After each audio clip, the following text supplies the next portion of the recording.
Hello, সকলকে এই ভিডিওতে স্বাগত। আর এটা আমার ছোট্ট চ্যানেল নবরাত্রি স্পেশাল। এই ভিডিওটা আমি করছি, ডেফিনেটলি আমাকে আশা করি সাপোর্ট করবেন আপনারা। আর সাপোর্ট করবেন কি করে, সাবস্ক্রাইব করে দেবেন। আপনাদের জন্য ভীষণ ফ্রি এটা, কিন্তু ডেফিনেটলি আমাকে অনেকটা মোটিভেশন দেয় নতুন ভিডিও করার জন্য। না জানেন, আমরা বাঙালি হয়ে তো ষষ্ঠী থেকে আমাদের দুর্গাপূজা শুরু হয়। বাট আমার কাছে না ছোট একটা শেরাওয়ালি মা ছিল, তো ওনাকে আমি ভাবছিলাম এই বছর থেকে আমি সিংহাসনে রেখে পূজা করব। আর মা দুর্গার ফটো তো আছেই আমার কাছে, কিন্তু যেহেতু বিগ্রহটা আছে, তো বিগ্রহটাকে ভাবলাম এই বছর আমরা নতুন বাড়িতে এসেছি, তো বিগ্রহটাকে পুজো করব। আর তার জন্য একটা সিংহাসন নেওয়াটা দরকার ছিল। তো এই সিংহাসনটা নিয়েছি আমি মা দুর্গার জন্য, বিগ্রহটাকে রাখার জন্য। আর চলো তার আগে আমি দেখে নিই, দেখা যাক কি যে ঘট বসাবো ওতে আমি কি রাখবো। এতে আমি আলাদা করে কুমকুম দিয়ে কিছু আঁকিনি, আমি এমনিভাবে নর্মাল ঘট বসাতে চাই। আমি বৃহস্পতিবারে স্বস্তিক বা এটা করে নেব।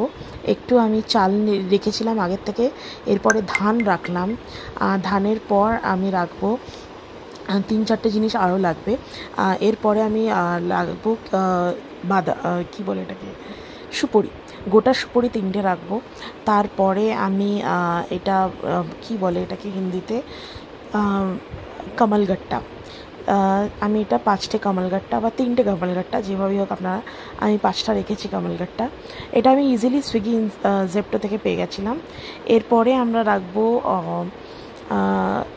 সাদা রঙকে, আচ্ছা এটা একটা নাটমেগ যেটা বলে,